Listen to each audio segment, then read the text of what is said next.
जो लोग बाहर हैं, जो लोग सड़क पर हैं, प्रशांत किशोर जी आपके बीच आ चुके हैं। जो लोग सड़क पर हैं कृपया अंदर चले आए। आप तमाम लोग से निवेदन है कि बाहर जो लोग खड़े हैं, प्रशांत किशोर जी 12 महीना से पैदल चलते हुए आपके बीच आ गए हैं।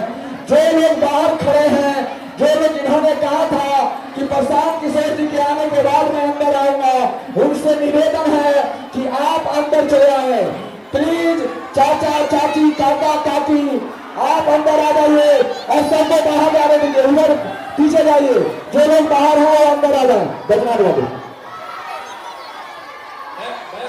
पीछे आप लोग थोड़ा पीछे, जो नौजवान साथी है थोड़ा पीछे, और ऊपर में हम लोग भी पीछे, आप लोगों से ही मिलने के लिए बैठ जाइए, शांत हो जाइए। आप लोगों से ही मिलने के लिए प्रशांत किशोर जी आपके बीच आए हैं।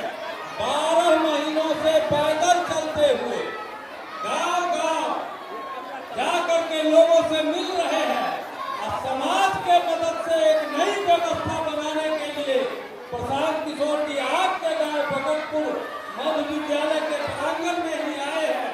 हम आग्रह करेंगे इस पंचायत के मुखिया प्रतिनिधि सामाजिक कार्यकर्ता मोहम्मद मंसूर साहब से कि वो अपनी बात करें।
बहुत धन्यवाद प्रवेश साहब।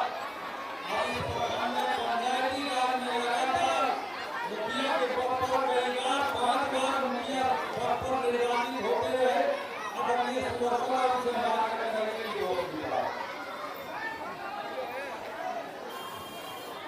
एक बार मेरे साथ जोर से बोलिए, जय बिहार,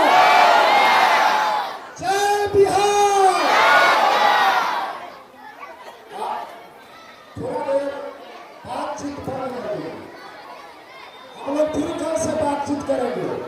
आज हमारे बीच उपस्थित है जन स्वराज के संस्थापक और राजनीति रणनीतिकार प्रधानमंत्री मोदी जी से लेकर नीतीश कुमार तक सबको सत्ता तक पहुंचाने वाले कर्मयोगी युवा हृदय सम्राट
यहाँ जो भी हमारे माता बहने भाई बहन है सबको मैं प्रणाम करता हूँ। मेरा नाम नारियल आजाद है, बगल का पंचायत बलवाड़ा है, वहीं के मुखिया है और राजनीति के सेवन से करते हैं।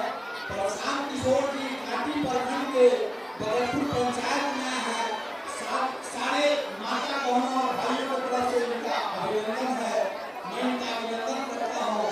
प्रशांत किशोर जी कोई नेता नहीं है, कोई अभिनेता नहीं है, इनका सोच है बिहार को बदलने का। बिहार ही नहीं, इनके साथ चलने का वादा हम सभी लोग करते हैं। बिहार नहीं बदलेगा, हिंदुस्तान बदलेगा। इसी के साथ हम अपने पानी पर ध्यान दें। बहुत बहुत धन्यवाद मुखिया जी। आशिष कुमार साहब पत्रकार भी हैं और सामाजिक कार्यकर्ता भी हैं, स्वागत करेंगे। प्रशांत जी का पार्टी में हम लोग स्वागत करते हैं। प्रशांत जी से पिछले 8-9 सालों से मैं कभी पत्रकार हूँ तो देखता रहा हूँ अलग अलग रूपों में। इतना जरूर कह सकता हूँ कि उन्होंने अपने दम पर, इनके किसी परिवार या किसी और के कारण नहीं, अपनी मेहनत बुद्धि बल पर इन्होंने पूरे देश दुनिया में बिहार का नाम रोशन किया। और जब ये बहुत बड़े आदमी हो गए उसके बाद ये लौट कर बिहार आए हैं सारी सुख सुविधा छोड़कर। जो भी आदमी सफल हो जाता है, यहाँ से बाहर जाता है, वो सुख सुविधा में खो जाता है, बाहर जाकर दुख व्यक्त करता है, बिहार जाकर अच्छा नहीं लगता है। ये लौट कर आए हैं, हम लोगों को बहुत उम्मीद है इनसे। आप लोग ताकत दीजिए इनको ताकि हम सबकी लड़ाई लड़ सके। कोई नेता कौन पैदल चलकर आता है आपके हमारे बीच में? आगे आए हैं, इन्हें मौका दीजिए। सारी सुख सुविधा सब कुछ छोड़कर आप लोगों के बीच में और आपका भाग्य बदलने आए हैं। प्रशांत जी का तन मन धन से हर बिहारी उनका समर्थन करे, उनका साथ दे। बहुत बहुत धन्यवाद। बहुत बहुत धन्यवाद सर। मुजफ्फरपुर जिला के इस चर्चित पार्टी के पावन धरती भगतपुर मध्य विद्यालय के प्रांगण में आप सब लोग आए हैं प्रशांत किशोर जी को सुनने, जो अपना घर द्वार छोड़कर और बिहार 13 करोड़ बिहार वासियों के सम्मान के लिए 12 महीनों से गांव-गांव जाकर समाज को जगाकर एक ऐसी व्यवस्था बनाने के लिए चले हैं कि बिहार के बच्चों को न पढ़ाई के लिए न कमाई के लिए बिहार से बाहर जाना नहीं पड़े। जनता का सुंदर राज बनाने चले हैं, जन सुराज बनाने चले हैं। तो मैं कहूँगा जनता का सुंदर राज, आप लोग भी 2 बार दोहराएंगे, जन सुराज, जन सुराज। जनता का सुंदर राज, जनता का सुंदर राज। अब जिनको सुनने के लिए आए हैं जन सुराज के सूत्रधार आदरणीय प्रशांत किशोर जी के लिए सब लोग जोरदार ताली बजाइए।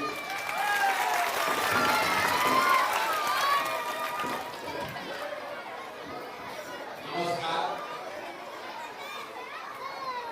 आप सबका यहाँ आने के लिए बहुत बहुत स्वागत है। मेरा ही नाम है प्रशांत किशोर। आप मेरे साथ बोलिएगा तभी सुनाइएगा।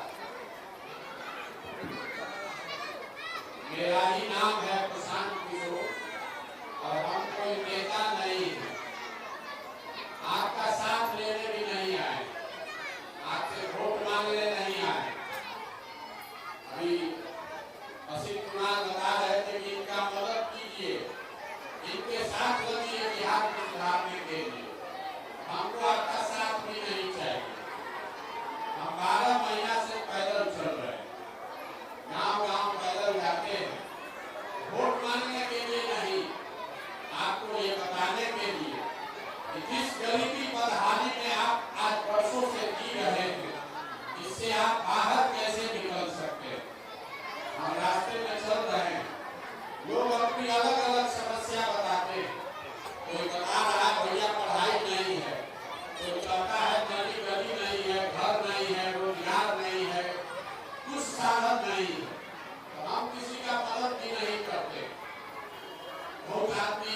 लिए हम वोट मांगते ही नहीं।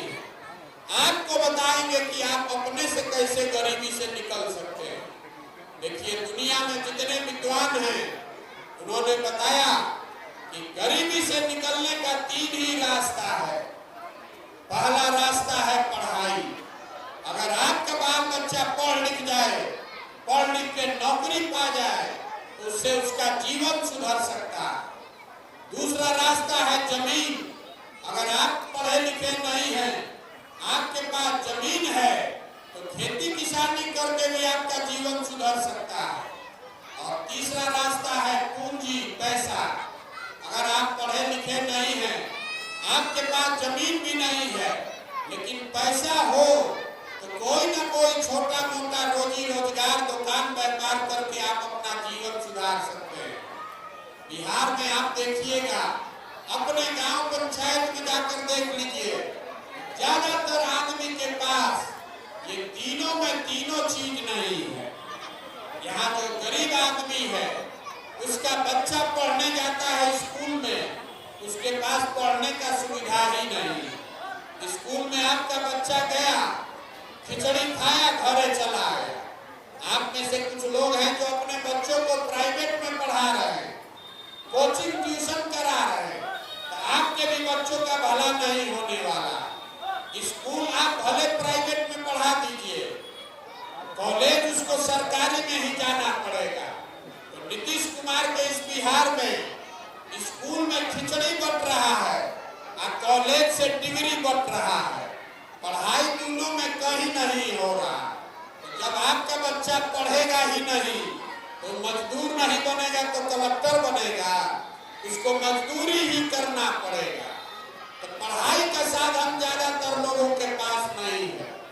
दूसरा रास्ता हमने आपको बताया जमीन का। खेती करके आपका जीवन क्यों नहीं सुधर रहा? वो इसलिए कि बिहार में जो 100 लोग रहते हैं, 100 में 60 आदमी के पास जमीन है ही नहीं। देश में 100 में 38 आदमी के पास जमीन नहीं है। बिहार में 100 में 60 आदमी के पास जमीन नहीं है। और जो 40 आदमी के पास जमीन है, उसमें 35 आदमी ऐसा है जो 2 बीघा से कम का खेती करता है। तो जो बिहार में आप खेती करते हैं, ये कमाने वाला खेती नहीं है, ये खाने वाला खेती है।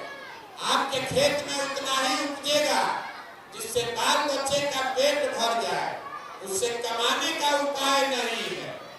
आपके बच्चों के पास पढ़ने का साधन है नहीं, खेती से कमाने का रास्ता है नहीं, तो तीसरा एक रास्ता बचा। अगर आपके पास पैसा होता तो सरकार जाए चूल्हा पहाड़ में, अगर आपके पास पैसा होता, कुछ नहीं करते, तो वो गाय भैंस पाल लेते, तो अपने गांव में किराना का, फार्चून का दुकान खोल लेते, खाद का, सीमेंट का, कपड़ा का व्यापार कर लेते। वो आप क्यों नहीं कर पाते हैं? वो इसलिए कि यहाँ जो 100 लोग रहता है, इसको याद रखिएगा, बिहार में जो 100 आदमी रहता है, 100 में 80 आदमी दिन में 100 रुपया भी नहीं कमाता। तो अगर आप दिन में 100 रुपया भी नहीं कमाते हैं, तो इस महंगाई के जमाना में खाइएगा क्या, बचाइएगा क्या, और रोजी रोजगार के लिए पैसा कहाँ से लाइएगा? तो आपके पास पढ़ाई है नहीं, खेती से कमाई का रास्ता है नहीं, रोजी रोजगार करने के लिए पैसा पूंजी है नहीं, तो आप गरीबी से निकलिएगा कैसे? जिसको वोट देना है दे दीजिए, जिसका सरकार बनाना है बना दीजिए। सरकार चाहे सड़क बना दे कि बिजली ला दे, आपको घरे घरे 5 किलो अनाज दे दे कि सिलेंडर बांट दे, आपका गरीबी नहीं खत्म होने वाला। यहाँ गरीबी खत्म होगी तब जब आपके बच्चों के पढ़ने का व्यवस्था हो, जब आपके घर घर रोजी रोजगार के लिए सरकार पैसा दे, कर्जा दे, ताकि आप कोई छोटा मोटा रोजी रोजगार कर सके। तब आप पूछिएगा कि बात तो ठीक है, बिहार में ये होगा कैसे? हम आपको यही बताने आए हैं कि कैसे आपके बच्चों को पढ़ाई या रोजगार मिल सकता है। उसके लिए वोट आपको जिसको देना है दे दीजिए। हम आपको ऐसा मंत्र सिखा रहे हैं, वोट जिसको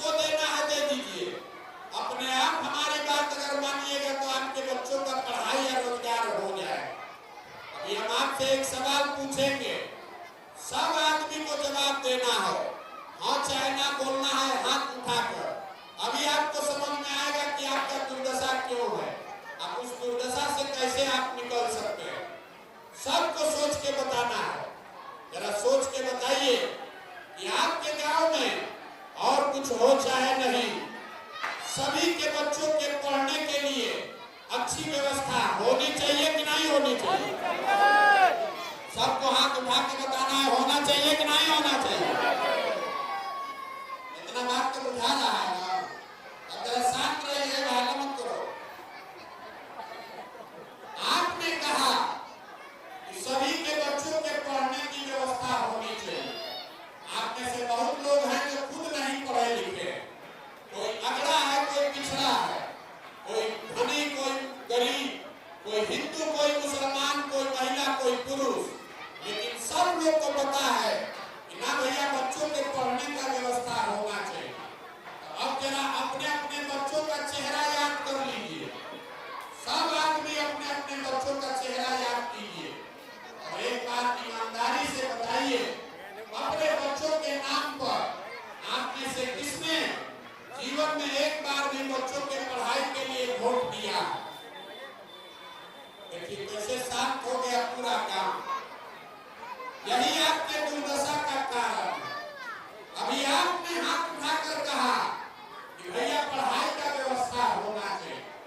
आपको मालूम है कि अगर पढ़ने का व्यवस्था हो जाए तो आपके जीवन, बच्चे का जीवन सुधरेगा, लेकिन आप पढ़ाई के लिए वोट नहीं देते। आपको मालूम है कि यहाँ फैक्ट्री खुल जाए तो आपके बच्चों को रोजगार मिलेगा, लेकिन आप फैक्ट्री के लिए वोट नहीं देते। जिस चीज के लिए आप वोट दिए नहीं वो आपको मिलेगा कैसे? काहे मिलेगा ना कारण? भैया पढ़ाई होना चाहिए, कुछ नहीं होना चाहिए। अरे आपको जब बच्चों के लिए अपनी चिंता ही नहीं है, आप अपने बच्चों को पढ़ाना ही नहीं चाहते, तो पढ़ाई क्यों होना चाहिए?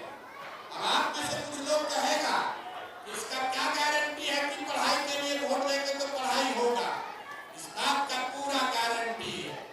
वोट जिसको देना है दीजिए, मोदी को देना है मोदी को दीजिए, लालू नीतीश को देना है लालू नीतीश को दीजिए, लेकिन अगर वोट आप पढ़ाई या रोजगार के लिए देंगे तो लिख कर रखिए आपके बच्चों के लिए पढ़ाई या रोजगार हो जाएगा। अगर हमारी बात पर भरोसा नहीं है, अभी आपको गिनवाते हैं। आप अगर सही बोले हम तो हाँ बोलिए, गलत बोले तो ना बोलिए। आपको लग रहा है कि आप वोट ठीक दे रहे हैं और नेता लोग काम नहीं कर रहा, हम कह रहे हैं कि नहीं, आपने जिसको भी वोट दिया जिस काम के लिए वो काम पूरा पूरा हो रहा है। यहाँ पूरे बिहार से घर घर से हम लोग 5 किलो अनाज के लालच में मोदी जी को वोट दिए। आप जरा बताइए, बिहार में चाहे जितना चोरी भ्रष्टाचार है, 1 किलो चोरी करके 4 किलो अनाज आपको मिल रहा है कि नहीं मिल रहा? सबको बोलना है, हो चाहे ना बोलिए, मिल रहा है कि नहीं मिल रहा? आपने आपने आपने हमने बिहार में बिजली सुधरे इसके लिए नीतीश कुमार को वोट दिया। तो बिहार इसी बदहाल बिहार में बिजली का बिल 2000 आए चाहे 4000, नीतीश के राज में और कुछ हो चाहे नहीं, घरे घरे बिजली आया है कि नहीं आया? आपने वोट दिया हिंदू बनकर राम मंदिर बनाने के लिए। भैया आपके गांव में स्कूल, अस्पताल, फैक्ट्री बने चाहे नहीं, अयोध्या में राम मंदिर बन रहा है कि नहीं बन रहा? बोलिए, बन रहा है कि नहीं बन रहा? वोट दिए तो मुंह का जा रहा है, बोलिए बन रहा है कि नहीं बन रहा? आपने हमने वोट दिया सिलेंडर के लालच में मोदी जी को, तो सिलेंडर का दाम 1000 हो चाहे 1200, घरे घर सिलेंडर आया है कि नहीं आया? आपने हमने वोट दिया जात के लिए अपने नेता को, तो भैया आपका चाहे जितना दुर्दशा है, आपके जात का जो भी नेता है वो और उसका लड़का राजा बनकर घूम रहा है कि नहीं घूम रहा? आपने वोट दिया मोदी जी का चेहरा देख के, कहता है कि सांसद को नहीं दिए हैं, विधायक को नहीं दिए हैं, मोदी जी का मुंह देख के दिए हैं। तो सांसद विधायक का मुंह देखने को मिले चाहे नहीं, हर दिन शाम में मोदी जी का चमकता हुआ चेहरा टीवी में, अखबार में, मोबाइल में देखने को मिल रहा है कि नहीं मिल रहा? आपने मोदी जी को वोट दिया कि मोदी जी बड़ा गुजरात में विकास किए हैं, एक कहानी सुन के। मोदी जी गुजरात में विकास किए हैं, वहां पर फैक्ट्री लगा रहे हैं, और आपके हमारे बच्चे, बिहार के बच्चे गुजरात में जाकर मजदूरी कर रहे हैं कि नहीं कर रहे हैं? कौना बात पर वोट दिए हैं जो नहीं मिल रहा, काहे के लिए गाना गा रहे हैं? आपने खुद कहा कि भैया हम लोग पढ़ाई के लिए जीवन में वोट नहीं दिए, हम लोग रोजी रोजगार के लिए वोट नहीं दिए, तो जो काम के लिए वोटे नहीं दिए तो आपको मिलेगा कैसे? यही बताने के लिए घूम रहे, आपसे वोट नहीं मांग रहे, आपको हाथ जोड़कर यही समझा रहे कि अगर आपको अपनी चिंता नहीं है, अपने बच्चों की चिंता नहीं है, तो आपके बच्चों का चिंता हम काहे करें? कोई नेता क्यों करेगा? अभी हम आपके गांव में आए हैं, 100 को बच्चा अगर हमको मिला है, आधे से ज्यादा बच्चों के शरीर पर कपड़ा नहीं है। आपके जितने छोटे बच्चे यहाँ हैं, आंख घुमा कर देख लीजिए, ज्यादातर बच्चों के पैर में हवाई चप्पल नहीं, आधे से ज्यादा बच्चों की हालत कुपोषित है। आपके बच्चों का खाए बगैर सीना सिकुड़ाया। आप यहाँ गांव में बैठे बैठे आपको पाकिस्तान पुलवामा समझ में आ रहा है, मोदी जी का 56 इंच का सीना समझ में आ रहा है, लेकिन अपने बच्चों के शरीर पर कपड़ा नहीं है, नहीं दिख रहा। आपका बच्चा नहीं भोगेगा तो कौन भोगेगा? यही बताने के लिए घूम रहे। यहाँ के लोगों को अपनी चिंता नहीं, अपने बच्चों की चिंता नहीं, उसको खाली 4 बात समझ में आता है बिहार के आदमी। जिस दिन वोट होगा, अपने बच्चे का कष्ट नहीं दिखेगा, अपना जात दिखेगा। अगर जात से बच गया तो हिंदू मुसलमान बन के वोट देगा, दोनों से बचा तो लालू के डर से भाजपा को और भाजपा के डर से लालू को वोट दीजिएगा। तो आपका दुर्दशा कैसे सुधरेगा? ये नहीं सुधर सकता है, कोई आ जाए नहीं सुधरेगा। बता रहे लोग कि भैया प्रशांत किशोर आए हैं, बहुत पढ़े लिखे आदमी हैं, सुधार सकते हैं। हम आपको बता रहे हैं, ये वो प्रशांत किशोर को छोड़िए, 100 को प्रशांत किशोर आ जाएंगे तब भी ये नहीं सुधर सकता। जब तक आप नहीं सुधरिएगा तब तक कोई बिहार को नहीं सुधार सकता। जिस गांव में भी हम जाते हैं, कहता है मुखिया जी बड़ा चोरी कर रहे हैं, मुखिया जी भैया नाली गली नहीं बनवा रहे, मुखिया जी राशन कार्ड में 2500 3000 घूस मांग रहे हैं, इंदिरा आवास में 25,000 30,000 घूस लग रहा। जरा याद कीजिए, 2 बरस पहले मुखिया का चुनाव था। मुखिया के चुनाव के समय 500-500 रुपया लेकर वोट बेचे आप, मुर्गा भात खाकर वोट दिए आप, 2-2 पाउच लेकर वोट का सौदा किए आप। अब आपका मुखिया चोर नहीं होगा तो हरिश्चंद्र होगा। जिस दिन आप लूट, जिस दिन 500 रुपया में अपना वोट बेच रहे थे, जिस दिन 500 रुपया में वोट बेचे थे, उस दिन दिमाग कहाँ गया था? अगर आपने 500 रुपया में अपना ईमान बेचा है तो आपका मुखिया ईमानदार नहीं हो सकता। यही बताने के लिए आपको घूम रहे हैं कि अगर आपको अपना दशा सुधारना है, अगर अपने बच्चों का दशा सुधारना है, तो एक ही मंत्र है, वोट जिसको देना है दीजिए, लेकिन वोट देते समय स्वार्थी बनिए। वोट के दिन स्वार्थी बनिए, अपना हित देखिए, अपने बच्चों का हित देखिए। नेता आकर कहता है देश के लिए वोट दीजिए, कोई कहता है धर्म के लिए दीजिए, कोई कहता है जात के लिए दीजिए। हम आपको एक चीज सिखा रहे हैं, वोट जिसको देना है दीजिए, लेकिन वोट अपने बच्चों के लिए दीजिए। अगर आप अपने बच्चों के लिए वोट नहीं देंगे तो आपके बच्चों का कभी भला नहीं हो सकता। बिहार में जो आदमी है उसको अपने बच्चों की चिंता नहीं।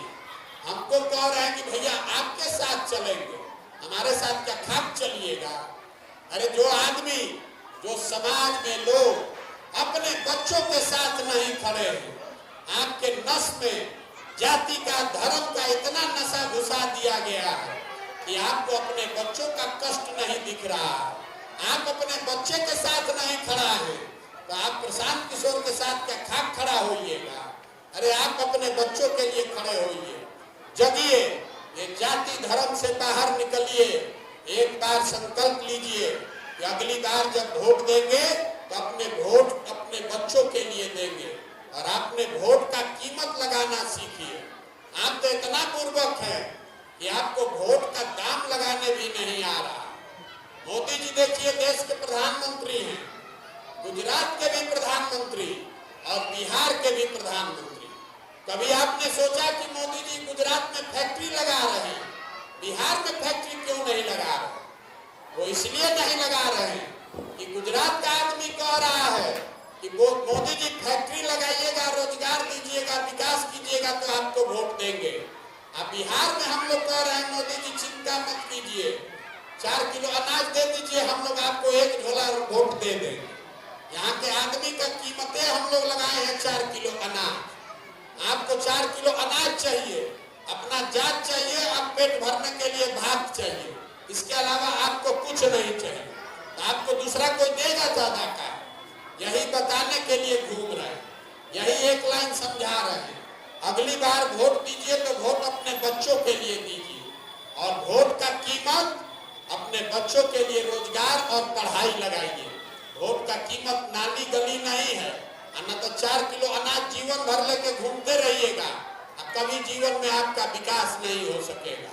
यही बात बताने आए हैं। समझ में आए तो समझिए और न समझ में आए तो जैसे जिंदगी चल रहा है वैसे चलाइए। आप आए, आपने हमारी बात सुनी है, इसके लिए आपका बहुत बहुत धन्यवाद।